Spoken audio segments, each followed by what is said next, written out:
வணக்கம் மக்களே. நடிகர் அஜித்குமார் மற்றும் இயக்குனர் மகிழ் திருமேனி கூட்டணியில் உருவாகியிருக்கிற படம் தாங்க விடாமுயற்சி. லைக்கா நிறுவனம் தயாரித்துள்ள இந்த படம் பார்த்தீங்கன்னா ஒரு நீண்ட காலமாக எடுக்கப்பட்டு வந்ததுங்க. இந்த நிலையில தான் பல்வேறு தடைகளை தாண்டி இன்று விடாமுயற்சி திரைப்படம் பார்த்தீங்கன்னா வேர்ல்டு வைடா இன்னைக்கு தியேட்டர்ல ரிலீஸ் ஆச்சு. இதையொட்டி தாங்க விடாமுயற்சி படம் வெளியானதை ஒன்னிட்டு ரசிகர்கள் மட்டும் இல்லாம திரைத்துறையிலும் பார்த்தீங்கன்னா நிறைய பேர் தியேட்டருக்கு குவிந்த வண்ணமா இருக்காங்க.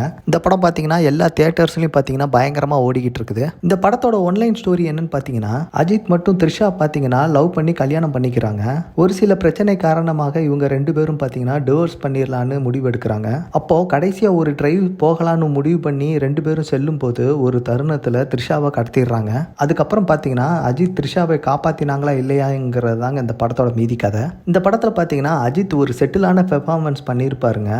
என்னை அறிந்தால் படத்தை விட ரொம்ப அண்டர் பிளே பெர்ஃபார்மன்ஸா இருக்கும். இந்த படத்தோட ஃபர்ஸ்ட் ஹாஃப் பார்த்தீங்கன்னா த்ரிஷா காணாமல் போன இடத்துல இருந்து இன்ட்ரோல் வரைக்கும் ஒரு நல்ல த்ரில்லர் மோடுலயே படத்தை வச்சிருப்பாங்க. அதே மாதிரி செகண்ட் ஹாஃப்ல அந்த கார் ஃபைட் சீக்வன்ஸா இருக்கட்டும், கிளைமேக்ஸ் ஃபைட் சீன்ஸ் ரெண்டுமே பார்த்தீங்கன்னா சும்மா மாஸ் மூமெண்ட்டாவே எடுத்திருப்பாங்க. இந்த படத்துக்கு அனியோட பேக்ரவுண்ட் ஸ்கோர் மற்றும் சினிமோகிராஃபி பார்த்தீங்கன்னா மிகப்பெரிய பிளஸ்ஸுங்க. இந்த படத்துல சில ட்விஸ்ட் அண்ட் டர்ன்ஸ் எல்லாம் நல்லாவே இருந்துச்சு. அதே மாதிரி இந்த படம் செகண்ட் ஹாஃப்ல பார்த்தீங்கன்னா ரொம்பவே ஃபிளாட்டாவே போகுதுங்க. ஒரு பெரிய அழுத்தமே இல்லை. என்னதான் கேரக்டர் ஓரியன்ட் ஃபிலிமா இருந்தாலும் அர்ஜுன், ஆரவ், ரஜினா மற்றும் துணை நடிகர்கள் அஜித்தை அடிப்பதும் மிதிப்பதும் ஒரு தருணத்துக்கு மேல பொறுக்க முடியவில்லைன்னே சொல்லலாம். அதே மாதிரி இந்த படத்துல ஃபர்ஸ்ட் ஹாஃப்ல அஜித் த்ரிஷாவோட லவ் மற்றும் பர்சனல் இஷ்யூஸ் போர்ஷன்லாம் பார்த்தீங்கன்னா இந்த படத்துக்கு தேவையில்லாத மாதிரி தாங்க தெரியுது. த்ரிஷாவுக்கு லவ் அஃபேர் இருக்குங்கிற அந்த போர்ஷன்லாம் இந்த படத்துக்கு ஒரு பெரிய கனெக்ட் ஆகலன்னே சொல்லலாம். என்னதான் இருந்தாலும் இந்த படம் ஒரு அஜித்தின் ஆட்டம்னே சொல்லலாம். இந்த கதையை தேர்வு செய்ததற்கு ஒரு மிகப்பெரிய பாராட்டுனே சொல்லிக்கலாங்க. இந்த முழு படத்தையும் பார்த்தீங்கன்னா தன் தோல்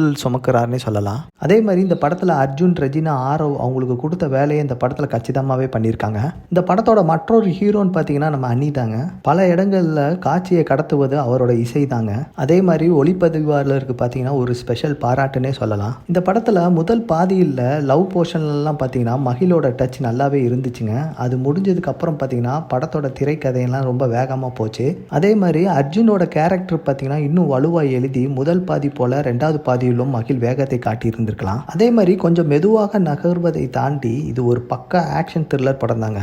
இந்த படம் ஒரு முழுக்க ஒரு வெஸ்டர்ன் ஹாலிவுட் ஸ்டைலில் தான் எடுத்திருப்பாங்க. தமிழ் படம் மாதிரியே தெரியாது. பக்காவான ஃபர்ஸ்ட் ஹாஃப் மற்றும் டீசென்டான செகண்ட் ஹாஃப்னே சொல்லலாம். நீங்களும் இந்த படத்தை பார்த்துட்டு உங்களோட கருத்தை நம்ம கமெண்ட் செக்ஷனில் சொல்லுங்கள். மீண்டும் அடுத்த வீடியோவில் சந்திக்கிறேன். நன்றி, வணக்கம்.